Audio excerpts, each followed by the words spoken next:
Frères et sœurs en Christ, bonjour. Nous nous retrouvons pour une nouvelle séance d'évangélisation. Et vous avez reconnu les messagers de Christ, serviteurs de l'Éternel, le frère Sari, évangéliste conférencier, la prophétesse Marie Bénie, sur un sujet très important, car c'est l'interface entre Dieu et son peuple. Le titre c'est « Hosanna, célébrant l'Éternel en chant, musique et cris de joie ». Que nous enseigne la Bible par rapport à cela? D'entrée de jeu, vous savez que les rapports entre la création et Dieu ont été toujours féconds. Les chrétiens ont toujours manifesté leur reconnaissance à l'Éternel par plusieurs moyens culturels, l'art, la musique, les chants, quelquefois accompagnés de la danse et d'autres célébrations. Mais quand on regarde à travers les récits bibliques, on sait très bien que l'art n'est pas le plus représentatif, puisque la représentation de Dieu est obéie à un certain nombre de directives, à un certain nombre de lois. Notamment, on ne peut pas représenter Dieu par des dessins, par des tableaux.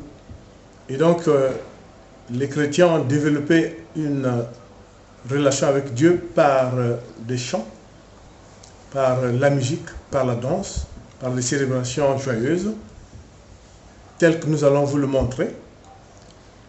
Le but de cette évangélisation, c'est montrer l'importance des chants, de la musique, les cris de joie, en fonction des circonstances qui marquent l'évolution du peuple chrétien, mais en même temps, au niveau individuel, la reconnaissance que nous devons avoir chaque fois que Dieu, qui est notre Créateur, peut faire quelque chose de bien pour nous, pour nos proches et pour le genre humain.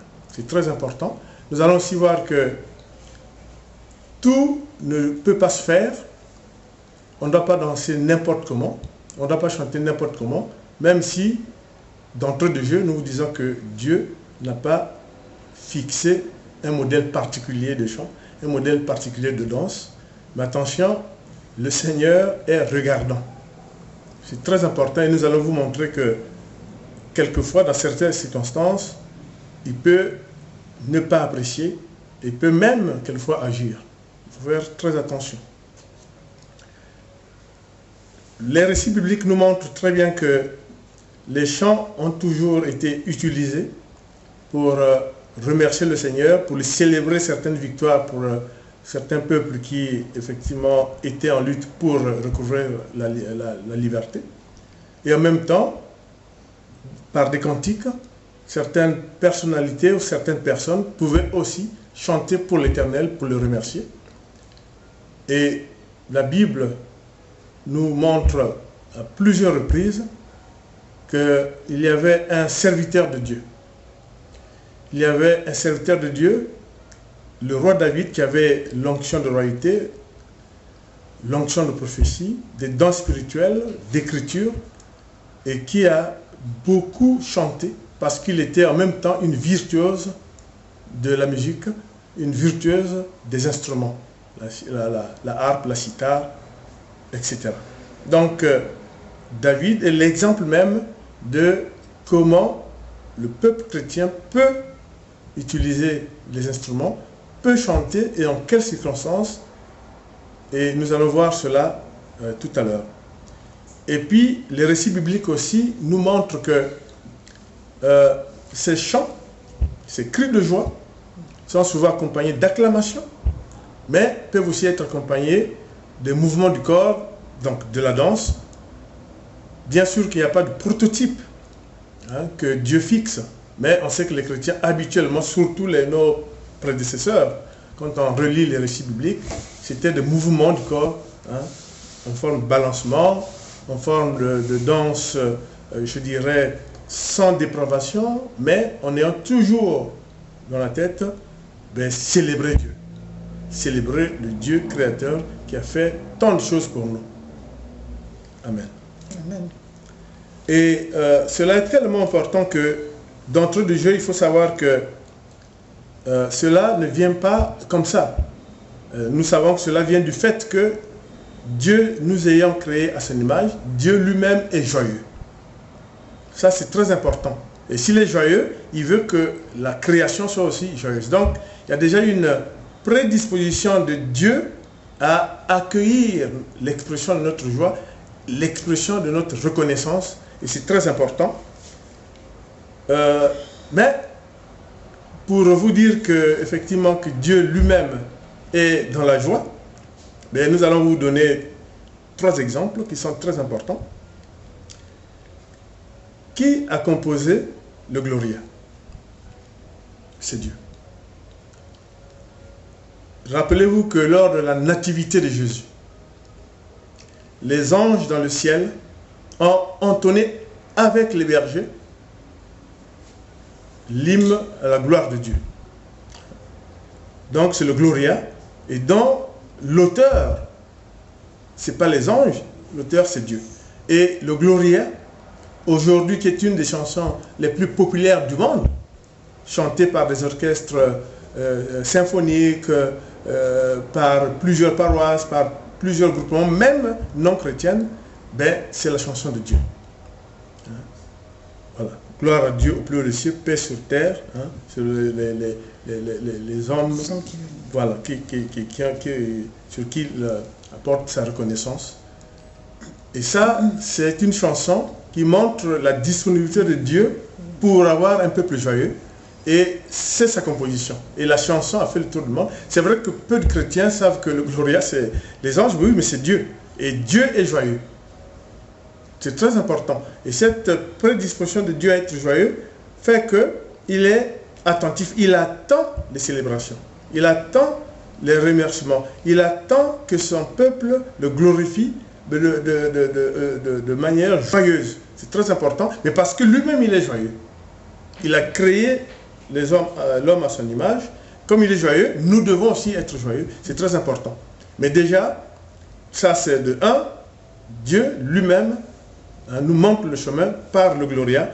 Lors de la nativité du Seigneur, les anges ont entonné cette chanson qui aujourd'hui fait le tour du monde avec plusieurs orchestres, même non chrétiennes, mais qui effectivement chantent le Gloria. Et cela est un succès planétaire. Vous pouvez le lire effectivement dans Luc chapitre 2, versets 13 à 14. Deuxième exemple, ou deuxième fait marquant pour les chrétiens qui montre que Dieu est joyeux, c'est ce que nous rapporte le prophète Sophonie. Vous savez que Sophonie était un prophète visionnaire qui parlait avec Dieu, surtout pour ces aspects un peu je dirais, d'allégresse. Et Sophonie disait que Dieu danse avec la création. Et Sophonie a présenté ce qu'on appelle le psaume, nous appelons ça le cantique de l'allégresse, qui nous montre que Dieu est joyeux. Je vais donc lire, faire cette première lecture de Sophonie, chapitre 3, verset 14, puis les versets 16 à 18, qui nous montrent que Dieu est joyeux. C'est très important.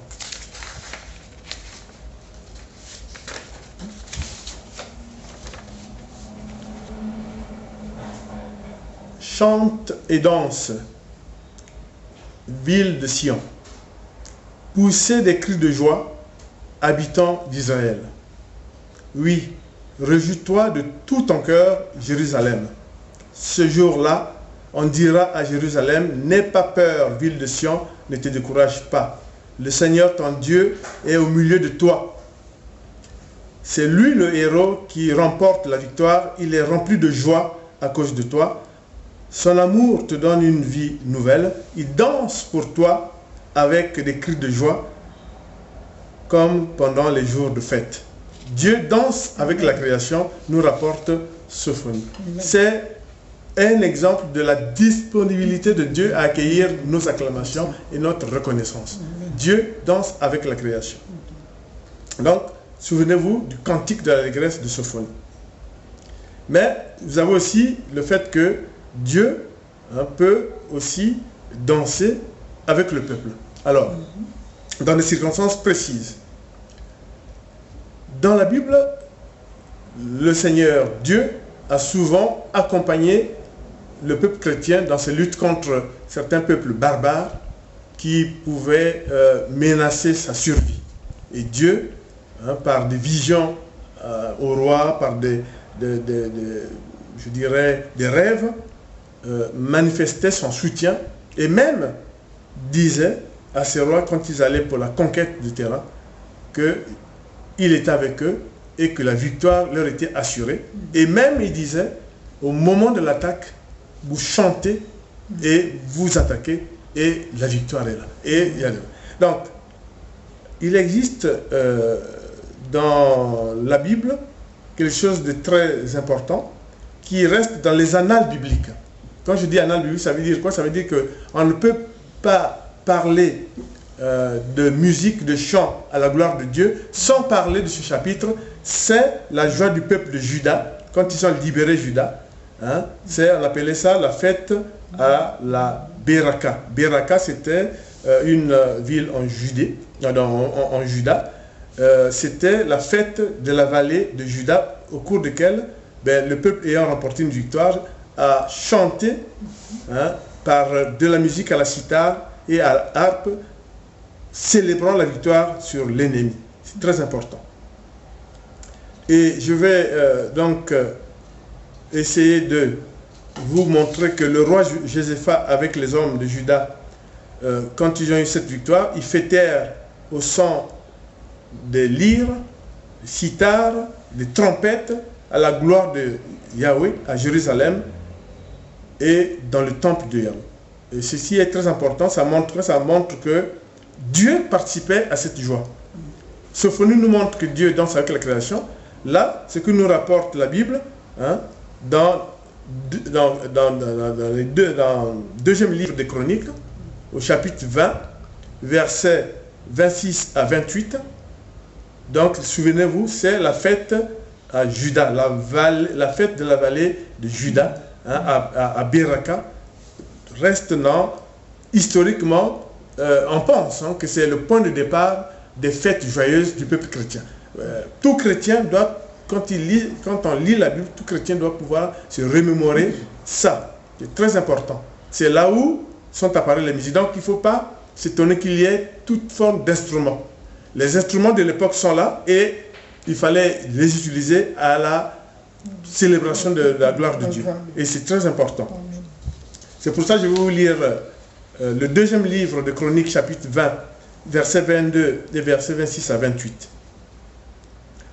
Au moment où les chanteurs commencent à lancer leurs cris de joie et de louange, le Seigneur sème le désordre parmi les Ammonites, les Moabites et les Édomites venus attaquer les Judéens. Le quatrième jour, ils se rassemblent dans la vallée de la Beraka pour remercier le Seigneur. C'est pourquoi encore aujourd'hui, cette vallée porte le nom de Beraka, ce qui veut dire merci. Ils entrent dans la ville au son des harpes, sitars, trompettes. Ils se dirigent vers le temple pour continuer à fêter le temple du Seigneur. Donc voilà, frères et sœurs en Christ, que Dieu est disposé et à l'écoute de toutes nos célébrations, pourvu que nous fassions cela, pas dans le désordre, mais avec quand même en ayant à l'esprit la grandeur de Dieu. C'est très important. Et d'autre part, il faut aussi dire que dans certains cantiques, le peuple chrétien peut très bien trouver une orientation à tout type de célébration, de manifestation, de remerciement à la puissance de Dieu, aux actions de Dieu pour son peuple. Je citerai pour exemple les cantiques 95 et 96 qui disent par exemple en filigrane que venez criant de joie pour Dieu, acclamant le rocher de notre salut, approchant de sa face en rendant grâce au son des musiques, acclamons-le. Et là encore c'est très important, comme vous le voyez, la musique étant l'expression de notre reconnaissance effectivement à tout ce que Dieu fait pour nous. Les chants et les musiques de remerciement peuvent aussi être à la suite de certains actes de Dieu tels que les guérisons. Dieu a guéri plusieurs personnes dans la Bible et très souvent cela s'accompagne aussi de remerciements sous forme de chansons. Et Ézéchias par exemple, qui était roi à 37 ans et à qui Dieu a prolongé la vie de 15 ans, disait « Seigneur, viens à mon aide et nous ferons résonner nos harpes tous les jours de notre vie dans le temple du Seigneur. » C'est très important. Tout ceci pour vous montrer que tout ce que nous devons faire à la grandeur de Dieu pour le remercier, nous devons le faire toujours à bon escient, en chrétien, sans tergiverser, sans se divertir, en restant profondément croyant, en restant profondément dans le respect de la gloire de Dieu. C'est très important parce que nous allons le voir vers la partie finale de notre évangélisation, où bien sûr que se sont développées plusieurs tendances parmi les chrétiens pour exprimer leur joie, mais il y a joie, et nous le verrons tout à l'heure. Il y a aussi ce qui est un classique que nous lirons plus tard, c'est les Éphésiens 5, où l'apôtre Paul précise très bien que dans le chapitre 19, vénérez le Seigneur en toutes circonstances par des chants et de la musique. Et nous allons voir aussi que un exemple concret où, pas pour célébrer, mais pour se galvaniser, on peut chanter et obtenir des libérations, on peut chanter et obtenir des guérisons, des délivrances, et nous allons aussi vous le montrer tout à l'heure, ce qui est très important. Ce qui est aussi très important, c'est que il y avait un serviteur de Dieu, comme je l'ai déjà dit tout à l'heure, c'est effectivement David, David qui était un virtuose de la musique, bien sûr, qui avait tous les dons que Dieu lui a accordés, et qui même, on le sait actuellement, était l'ami de Dieu, puisque, comme on le verra, David a beaucoup fait pour nous montrer le chemin des célébrations avec des cris de joie, utilisation des instruments de musique, etc. On sait que quand David a conquis Jérusalem aux mains des païens qu'on appelait les Jabusciens, faisant entrer l'arche de Dieu dans la tente qu'il avait créée, il a fait avec de la musique et joué et dansé pour l'Éternel. Et on sait aussi que David a dansé, c'est le seul qui a pu danser presque nu devant l'Éternel. C'est la seule personne à qui Dieu a autorisé de danser presque nu.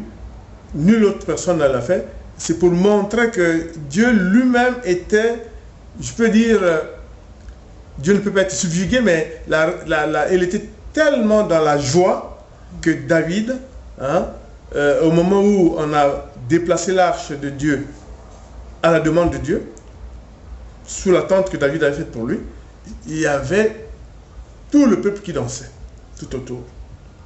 Et cela était très important.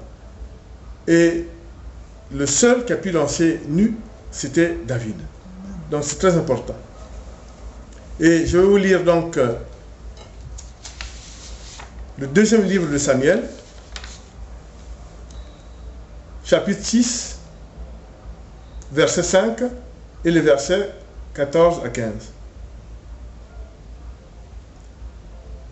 David et tous les Israélites montrent leur joie devant le Seigneur en jouant de toutes sortes d'instruments en bois, de cyprès, de sitars, de harpes, de tambourins, de sistres et de cymbales.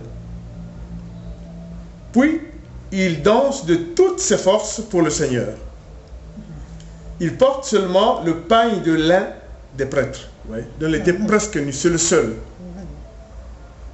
David et tous les Israélites conduisent le coffre du Seigneur, l'arche du Seigneur, à Jérusalem, au milieu des cris de joie et surtout des sons de trompette.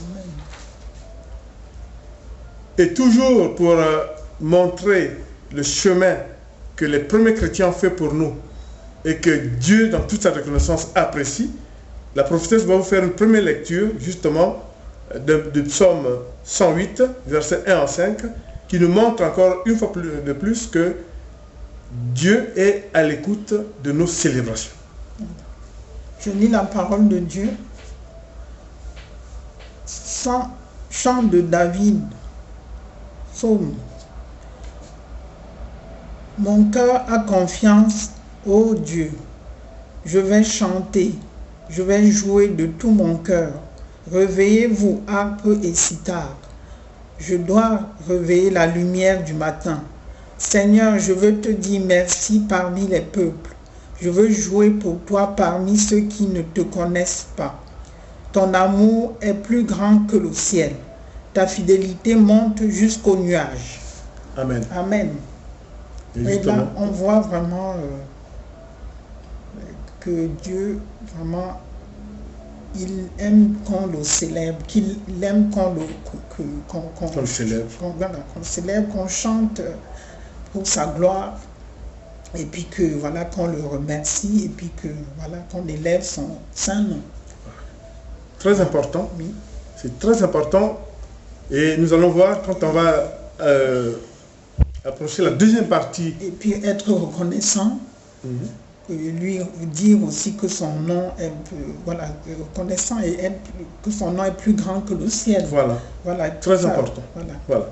Et dans le Nouveau Testament, souvenez-vous, dans le Nouveau Testament, que fait Jésus? Il y a plusieurs exemples où Jésus aussi évoque la place de la musique, les chants.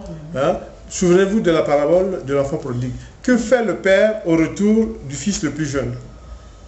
Il organise une fête. Il festoie, comme dit la Bible, il fête et on joue de la musique. Le fils aîné, en revenant, demande, mais qu'est-ce qui se passe? Eh bien, les serviteurs disent, il y a ton frère qui est rentré et votre père a organisé une fête pour fêter effectivement le retour de ton frère cadet dans la joie. Et cela est une métaphore. Vous savez que c'est une métaphore de quoi? C'est pour dire que justement quand nous nous égarons et que nous revenons vers le Seigneur est en joie. Vous ne le voyez pas. Mais comme disait Jésus dans cette parabole, ça veut dire que là-bas au ciel, les anges du Seigneur, quelqu'un qui a perdu la foi, mais qui revient vers Dieu, Dieu est dans la joie. C'est ça la parabole de l'enfant prodigue. Il a tout dilapidé. Il est parti, il a perdu la confiance de son père, mais il s'est dit non, il faut que je reparte vers mon père. Et en revenant, son père organise une fête. C'est comme si Dieu lui-même, c'est une métaphore, organise une fête chaque fois que l'un d'entre nous revient au bercail, revient vers le Seigneur. Et c'est l'expression, c'est la fête, la musique, les chants, la danse. Donc, ce n'est pas antinomique avec l'expression biblique. Ce n'est pas antinomique avec la joie du peuple de Dieu que de danser, de chanter. Rendre gloire à Dieu. Ça. Donc, Jésus, lui-même par la parabole de l'enfant prodigue, nous enseigne que oui, on peut organiser des fêtes pour manifester notre joie et notre attachement au Seigneur. C'est très important. Il est évident que la musique fait partie aussi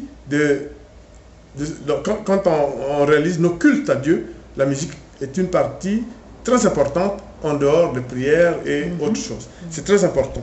Notamment dans ces chants, mais nous avons aussi dans ces chants, lors des cultes, nous avons les louanges, nous avons les chants d'adoration, etc. Donc ce qui est aussi important, c'est de se dire que est-ce que ces chants ont l'équivalence d'une prière? Évidemment, en tant qu'évangéliste, prophétesse, on peut vous dire que oui. les prières, c'est, bon, on s'adresse à Dieu, c'est une manière de communiquer avec Dieu. Les chansons aussi, la musique aussi, même si c'est une expression beaucoup plus joyeuse, mais on s'adresse à qui? Qui reçoit toute cette joie que nous proférons, que nous exprimons? C'est le Dieu créateur. Donc, on peut dire aussi que la culture de la chanson religieuse, la culture des chants et des célébrations doit perdurer pourvu qu'il soit toujours dans l'orientation divine qui est celle de glorifier le Seigneur. Il n'y a qu'un seul Dieu qu'il faut glorifier, donc de glorifier le Seigneur. Et ça, c'est très important. Et même, pour vous dire plus, Dieu nous montre que des chansons peuvent être utilisées même pour leur vertu de soin. Dans la Bible, il y a plusieurs exemples. Je prendrai juste un exemple que vous pouvez retrouver dans le premier livre de Samuel, au chapitre 16, versets 22 à 23. C'est quand David chante au moment où Saul est pris de transe et de difficultés respiratoires. Et relisez votre Bible, et il est dit que lorsque l'Esprit de Dieu était sur Saoul, David rejouait la harpe et battait des mains, et Saoul respirait alors plus à l'aise et se trouvait soulagé. Ça, c'est ce que reporte la Bible. Bien sûr que ce paragraphe-là, ce chapitre-là, mérite que nous intériorisions dans notre foi pour pouvoir être à la hauteur de ce que David a fait. C'est très important. Mais Dieu nous montre qu'effectivement, la puissance des chants, la puissance de la musique, utilisée à bon escient, peut servir pour apporter des soins, comme à l'instar de ce que David avait fait pour le roi Saül. Donc c'est très important. Premier livre de Samuel, chapitre 16, versets 22 à 23. C'est très important. La musique peut aider à des soins. C'est très important. Ou même, on pense aussi, surtout à des soins pour des affections, je dirais, psychologiques, pour ne pas dire psychiatriques, mais des affections psychologiques, c'est très important. Et là, c'est un exemple qui est biblique. Premier livre de Samuel, chapitre 16, versets 22 à 23. Mais il y a aussi des actions, des chants d'action de grâce. Dieu a manifesté son action sur le peuple en résolvant des problèmes particuliers, des guerres, des famines. Donc quand Dieu, par sa puissance, résout un problème pour le peuple, les chrétiens remercient Dieu en exprimant leur reconnaissance à l'Éternel. C'est notamment dans l'Apocalypse, chapitre 4, versets 9 à 11, où vous voyez que dans le ciel, on chante à la gloire de Dieu. Des archanges autour du Seigneur chantent Saint, Saint, Saint, Saint, sans fin, à la gloire de l'Éternel. Lisez votre Bible, lisez l'Apocalypse, et je vais vous lire un chapitre de l'Apocalypse pour voir, vous allez voir. Donc, dans l'Apocalypse, chapitre 4, versets 9 à 11, il chante la gloire de celui qui est assis sur le siège royal, de celui qui est vivant pour toujours. Il l'honore et le remercie. Et chaque fois que les êtres vivants chantent, les 24 anciens tombent à genoux devant celui qui est assis sur le siège. Ils adorent celui qui est vivant pour toujours. Ils jettent leur couronne devant le siège en disant: Seigneur notre Dieu, tu es digne de recevoir la gloire, l'honneur et la puissance. Donc, toutes nos célébrations doivent être encadrées, doivent s'orienter vers la gloire de l'Éternel, la reconnaissance de sa grandeur. C'est très important. Ne pas perdre cette ligne directive pour que l'expression de notre joie soit toujours appréciée par le Dieu créateur, parce que vous savez que le malin n'est pas loin. Le malin peut profiter en tout moment de ces expressions de joie pour soit semer la discorde, soit entraîner une extase qui ne rentre plus dans le cadre de l'expression de joie et de remerciement au Seigneur, hein, des danses dépravées, des chants qui font l'apologie de plusieurs défauts, de plusieurs péchés, comme nous allons le voir un peu plus tard. C'est très important.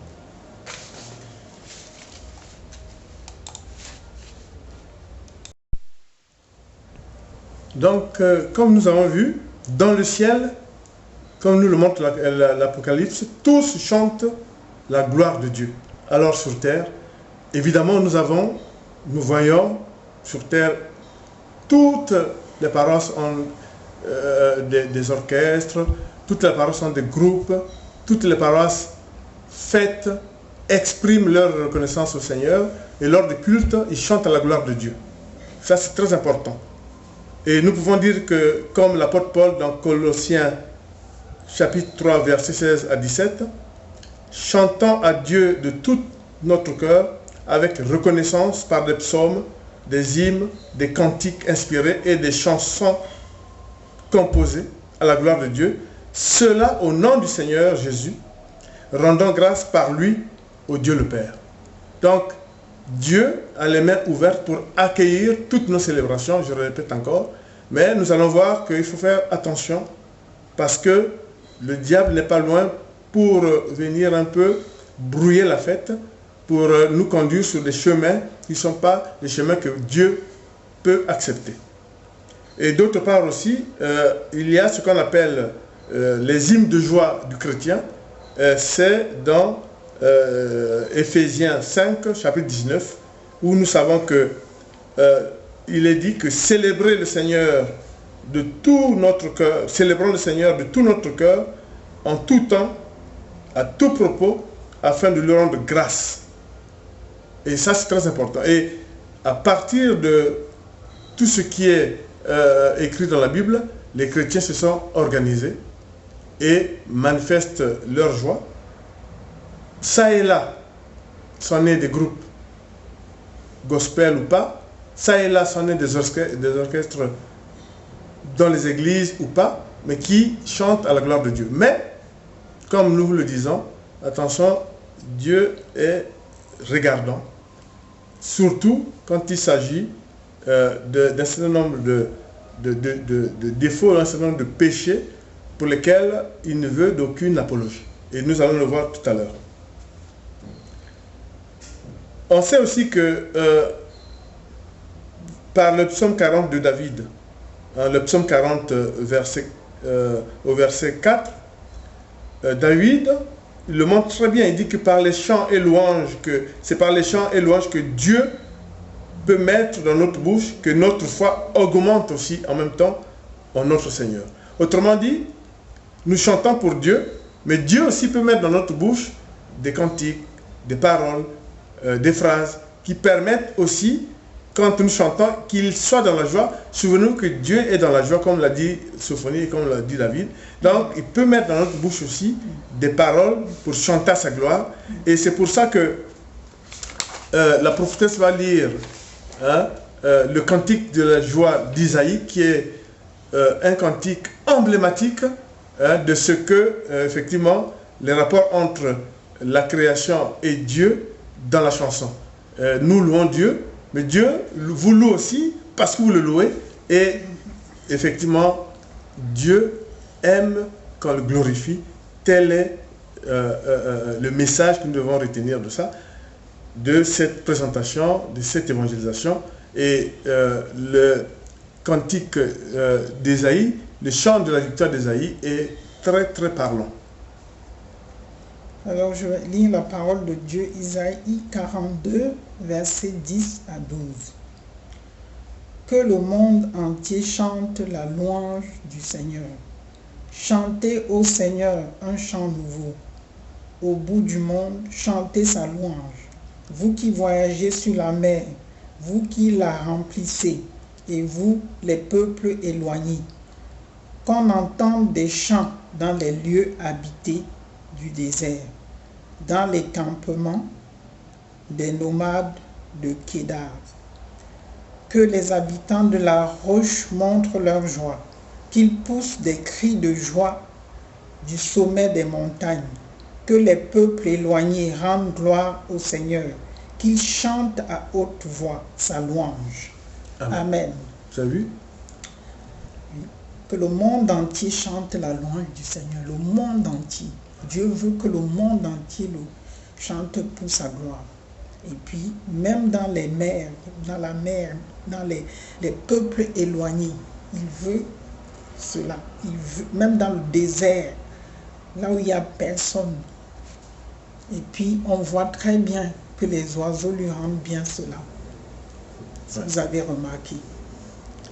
Les oiseaux chantent pour la gloire de Dieu. Voilà.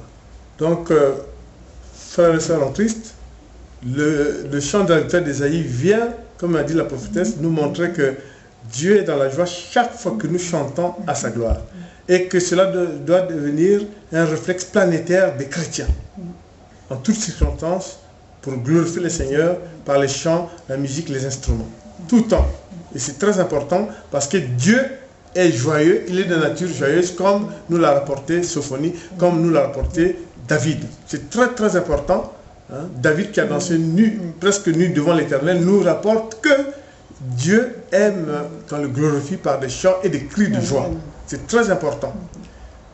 Alors, quand on veut analyser un peu quelle est la forme d'expression dans nos célébrations, nous avons plusieurs choses. Nous avons les hymnes, nous avons les cantiques. Alors, on sait que quand on parle d'hymne, un hymne pour le chrétien est un chant strictement religieux. Il est fondamentalement religieux. On acclame dans la joie.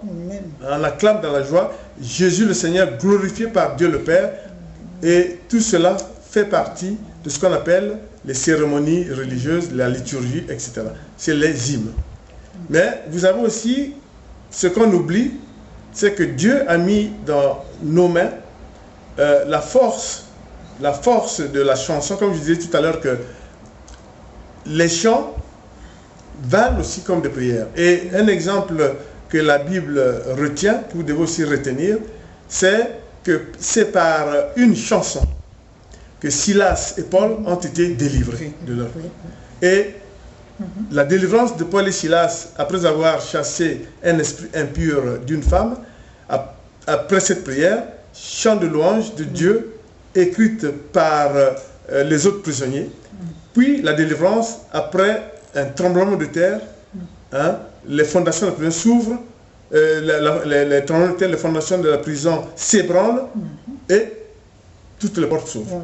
C'est pour ça que je vais lire l'Acte des Apôtres, chapitre 16, versets 25 à 26, pour vous montrer un aspect que probablement vous ne preniez pas en compte, mais je vous le répète, nous vous le répétons, la prière et les chants ont la même signification pour Dieu. C'est-à-dire que vous priez pour le Seigneur, vous faites vos prières de demande pour le Seigneur, mais les chants aussi et la musique d'expression pour le célébrer ont la même valeur. Pour Dieu, quand vous le célébrez, ben, il est joyeux, il est content. Donc, par contre, il peut aussi vous servir pour l'exemple par exemple de Paul et Silas, pour quelque chose de difficile dans votre vie. Vous rentrez dans votre vie, vous pouvez chanter un cantique, vous pouvez chanter un psaume, mais dans la forme chantée. Et Dieu aime ça, c'est très important.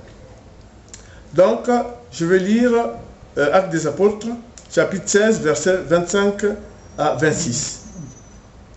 Vers minuit, Paul et Silas sont en train de prier et de chanter la louange de Dieu. Les autres prisonniers les écoutent. Tout à coup, il y a un violent tremblement de terre. Les murs de la prison se mettent à bouger. Aussitôt, toutes les portes s'ouvrent et les chaînes de tous les prisonniers tombent et ils sont délivrés. Donc, c'est probablement un passage biblique qui n'est pas assez lues, assez vues par les chrétiens, qui montrent la profondeur et la force des chansons, qui peuvent même résoudre pas mal de problèmes. Et nous aimons donner des cas concrets de la Bible, parce que si on vous donne juste des témoignages, évidemment les témoignages sont assujettis à celui qui vous le dit. Mais là c'est écrit. Et c'est très important. Frères et sœurs en Christ, les chants, à l'instar des prières, vous pouvez les adresser à Dieu, même quand il s'agit d'une demande. C'est très important. Donc ce qui est aussi important, c'est que vous avez aussi ce qu'on peut appeler les chants de louange. Alors, on oublie souvent, la louange, c'est effectivement remercier Dieu de ce qu'il a fait. L'adoration, c'est chanter Dieu pour ce qu'il est, pour sa puissance. Mais quand on est dans la louange, un aspect particulier de la louange, c'est qu'on s'oublie soi-même pour s'en remettre à Dieu. Donc, on s'oublie soi-même. La louange a cette caractéristique, c'est qu'il y a une émotion. On remercie Dieu, on s'efface soi-même devant l'Éternel.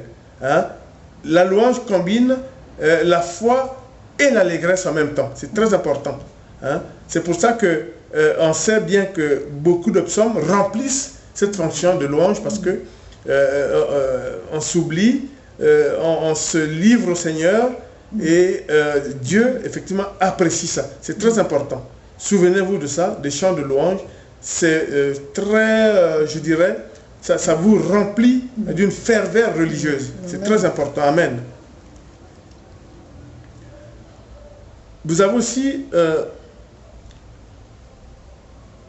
ce qu'on peut aussi dire, c'est que dans le Nouveau Testament, il y avait aussi des chansons après certains miracles du Christ.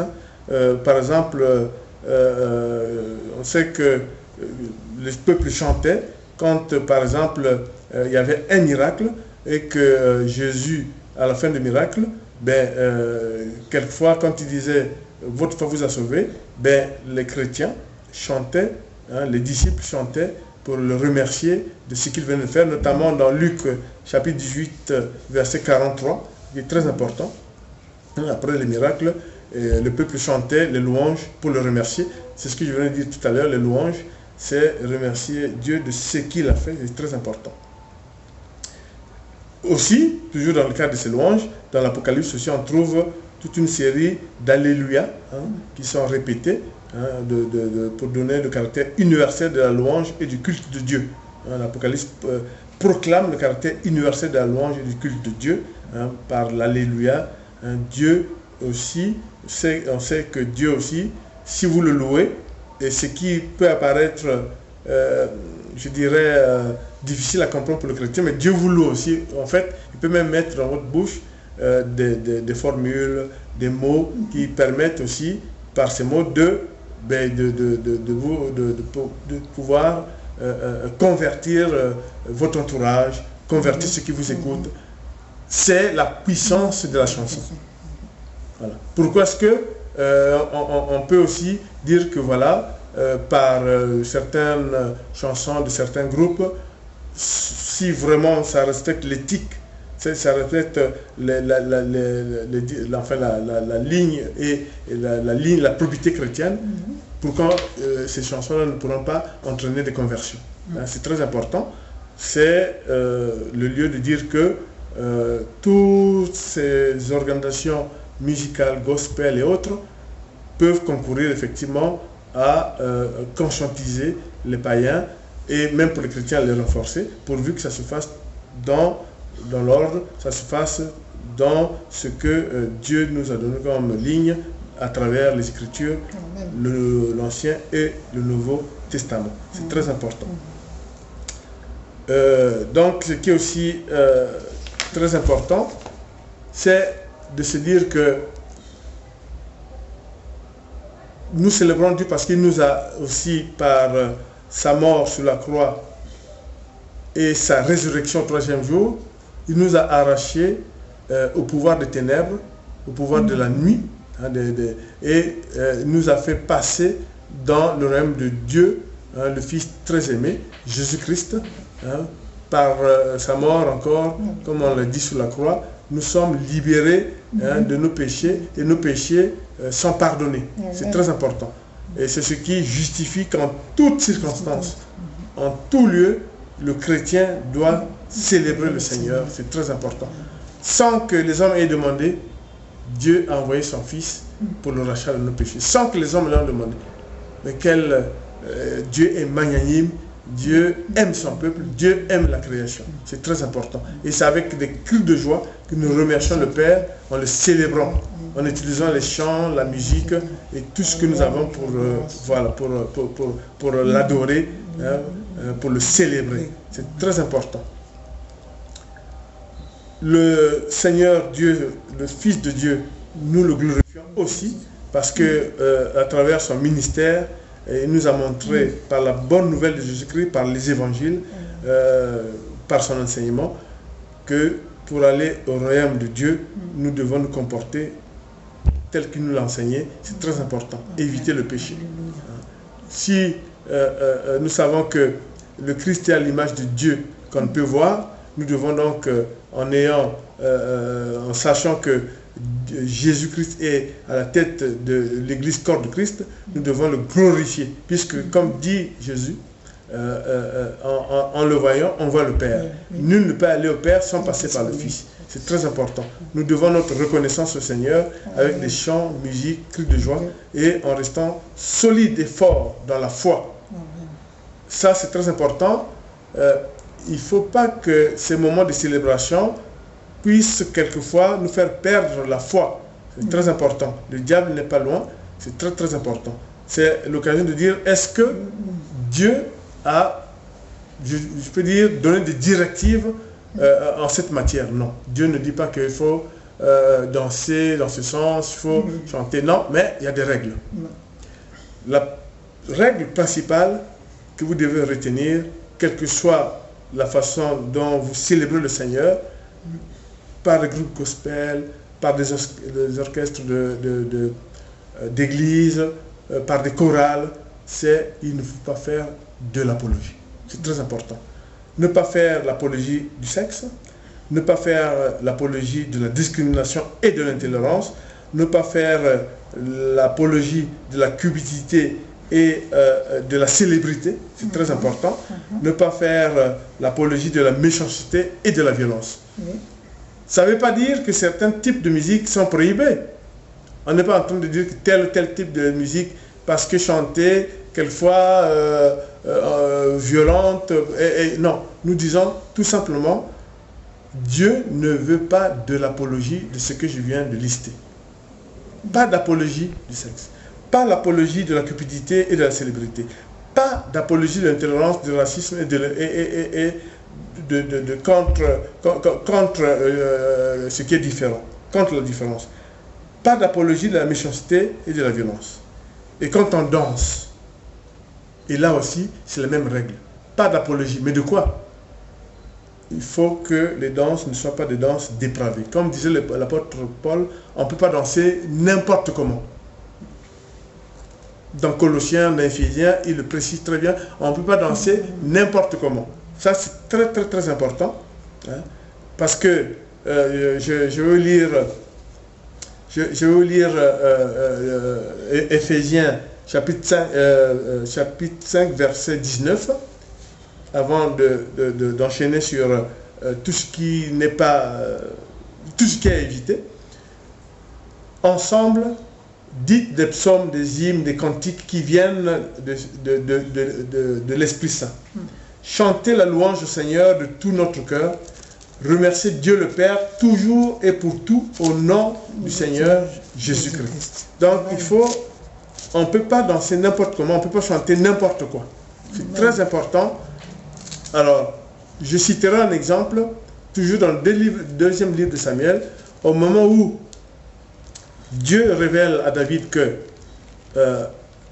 j'ai pas d'habitation, entre guillemets, c'était là où devait être mis l'arche de l'alliance de Dieu. Et il précise quand même à David que ce n'est pas lui qui va construire le temple. Et ça sera, on le sait très bien, c'est son fils Salomon. Mais entre-temps, il fallait que David assure le transport de l'arche sous la tente. Et toute une cérémonie, justement, avait été organisée une célébration à la grandeur de Dieu, où David a excellé dans la danse, la chanson, l'utilisation des instruments. Et fait qui est très important, qui montre que, attention, il y avait Uza. Uza était un serviteur de Dieu. Dieu avait dit que, attention, l'arche est bénie, l'arche c'est lui, et qu'il ne fallait pas faire des gestes inappropriés. Dieu avait dit que cette arche-là ne pourra jamais tomber, quelles que soient les circonstances. Qu'a fait Uza, qui était un serviteur de Dieu, qui était un proche de David? Uza a voulu braver Dieu dans les célébrations. Dans les célébrations, qu'est-ce qu'il a fait? Il a voulu, alors que l'arche ne tombait pas, mais il a étendu sa main, comme il a tenu l'arche comme pour dire que tu ne vas pas tomber. Et aussitôt, la réaction de Dieu ne s'est pas fait attendre. Il a été foudroyé et il est mort sur le champ. Bien sûr que David s'en est remis au Seigneur, il a pris acte, mais c'est pour vous montrer que dans la joie, dans la célébration, Uza, qui était un serviteur de Dieu, qui était là, mais il a enfreint une directive du Seigneur. Il a tendu sa main comme s'il voulait porter, lui, l'arche de l'honneur de Dieu, qui allait sous la tente organisée par David, et il était frappé. Il est mort sur l'instant. Lisez le 2e livre de Samuel. Uza, vous le verrez, c'est très important. Qu'est-ce que ça veut dire? Ça veut dire que Dieu est toujours regardant. C'est pas parce qu'on est dans la joie, on peut faire n'importe quoi. C'est pas parce qu'on est dans la joie, on peut danser dans n'importe quel sens. On ne peut pas chanter n'importe quoi. J'insiste sur l'apologie de ce que je venais de vous dire, et j'insiste sur le fait aussi que tout n'est pas permis. Quand je dis ça, je n'ai pas à citer certaines danses qui ne sont pas des danses qui peuvent être appropriées au moment où nous célébrons le Seigneur. C'est très important. Dieu ne vous dit pas qu'on doit danser comme ça, on doit faire ceci. Dieu n'a pas fait cette directive. Vous ne retrouvez pas ça dans aucune. Mais les apôtres Pierre, l'apôtre Paul surtout, a bien indiqué que vous chanterez le Seigneur à sa gloire, mais vous ne pouvez pas chanter n'importe quoi. Vous allez danser, vous n'allez pas danser n'importe comment. Et c'est très important, puisque même les premiers chrétiens, vous savez comment ils dansaient? C'était des mouvements du corps, qu'on voit souvent même dans certains films bibliques, où ils balançaient le corps de gauche à droite, etc. On ne vous dit pas, au monde d'aujourd'hui, c'est comme ça. Tout simplement, évitez de faire l'apologie de ce que je venais d'énumérer. C'est très important. Très, très important. Sinon, Dieu n'accepte pas et on risque d'être frappé. Et même ces chansons, ces célébrations ne pourront pas être dans les mains de Dieu. Ne pourront pas monter au ciel. Ne pourront pas monter vers le Christ notre Seigneur. C'est très important. Célébrons le Seigneur en toute question. De phrases. Voilà. Ironiques. Bon. C'est pour ça que je disais que tout ne peut pas être chanté. C'est très important, c'est compris. Évitez de faire l'apologie. J'ai cité. Au risque de me répéter, sexe, discrimination, intolérance, pas d'apologie de la cupidité, la célébrité. Je ne veux pas donner des exemples de chansons. Gospel ou pas gospel, c'est pas mal en soi. Qu'est-ce qu'on a vu? On voit beaucoup de vidéos. On voit beaucoup de CD de chrétiens, de certains chrétiens qui ont, comme David l'était, qui ont certains, je dirais, dons de la chanson. Ils ont des vidéos. Bon, beaucoup se sont érigés, sont reconnus comme chantres. David était celui qui, la Bible le reconnaît, quand il faisait ses célébrations, il y avait des chantres. Puisque quand vous allez dans le psaume, vous lisez bien que le chant de David, etc., vous savez bien, il y avait des chantres. Mais, ce qui est sûr, ce qu'on sait de biblique, c'est qu'ils étaient sous l'égide de David. Tous ces chantres étaient sous l'égide de David. Et aujourd'hui, nous ne sommes pas en Ancien Testament. Mais ce qui est vrai, c'est que les ministères que Dieu a organisés sont susceptibles, quand un chantre veut vraiment participer au corps de Christ, veut participer à l'organisation et aux célébrations du corps de Christ, de venir sous l'égide d'un serviteur de Dieu et pouvoir apporter son expérience et son expertise dans la chanson et tout et tout. Parce que ce qui est vrai, c'est que jusqu'à preuve du contraire, il n'y a pas un ministère de chantre. Il n'y a pas de ministère. Les ministères, vous les connaissez, prophète, évangéliste, pasteur, docteur. Voilà. Hein, c'est très important. Hein. Donc, il y a même, ça ne fait pas partie de cette évangélisation, il y a même un ministère qui avait été évoqué mais non conclu, que je ne voudrais pas dire ici, mais on aura l'occasion d'en parler. Mais les chantres, David en avait. Lisez dans les psaumes, vous avez le psaume de David, et puis vous avez quelquefois chantre de David, un chantre qui a fait un psaume, et qui chante le psaume, et il était sous l'égide de David. Dans la Bible, c'est comme ça.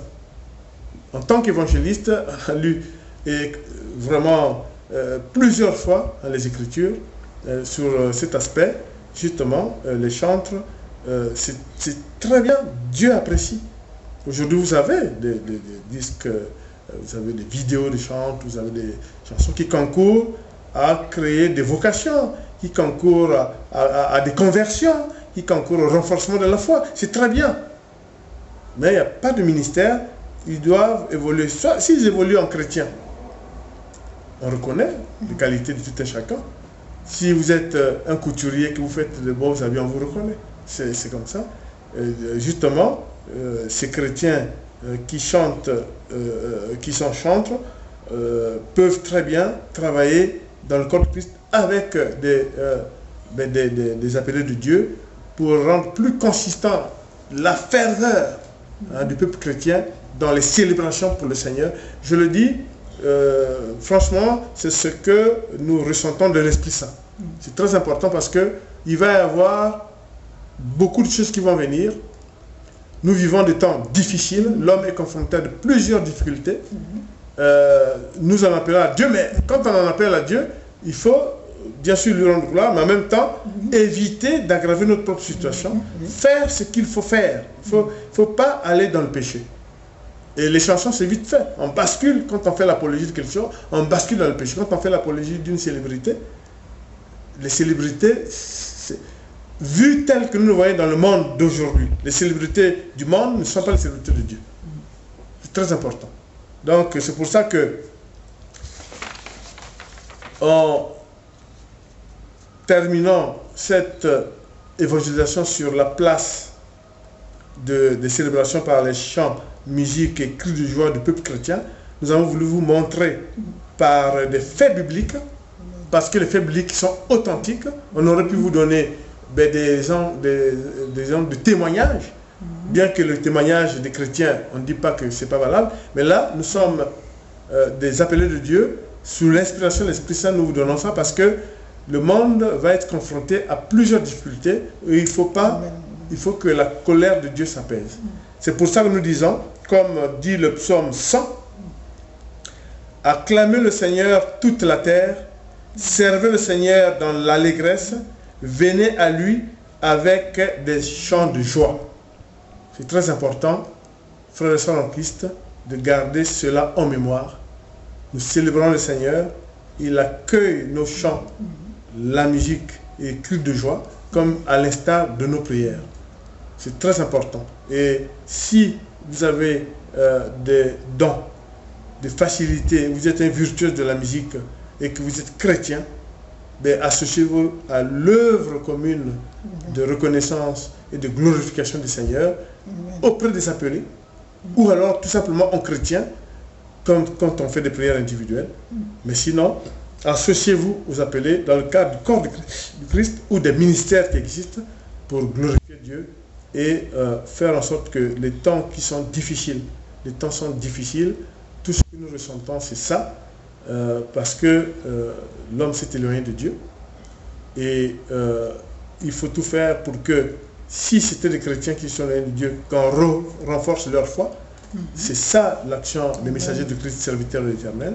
C'est ça l'action des différentes églises et des ministères prophétiques qui sont par-ci par-là, que nous voyons éclore, qui sont sur le web. Et comme nous l'avons toujours dit, les messagers de Christ, serviteurs de l'Éternel, nous sommes pour la e-évangélisation. Il faut utiliser le web parce que le web, ça n'appartient à personne, c'est le fruit de l'intelligence humaine. vous connaissez bien la parabole de la vigne et du vigneron. Donc, Dieu a donné, contrairement aux animaux, à l'homme, quand il a créé, l'intelligence et la parole. Et donc, cette intelligence a abouti à l'Internet. N'ayez pas peur d'utiliser l'Internet. Mais pourvu que ce soit à bon escient, pour la gloire de Dieu, pour une œuvre d'évangélisation, pour renforcer la foi chrétienne et assurer la conversion par le nouveau baptême, pourquoi pas. Et c'est pour ça que nous vous disons, tout n'est pas à chanter, toute danse n'est pas valable. Faites attention, comme le cas qu'on vient de vous dire au temps de David, de Uza, qui a été frappé par Dieu. C'est très important. On va terminer par une prière prophétesse. Oui, moi je dis que toutes les personnes qui nous suivent soient bénies dans tous les domaines de leur vie et puis que la grâce et la faveur de Dieu les accompagnent. Amen. Amen. Béni soit l'Éternel. Amen.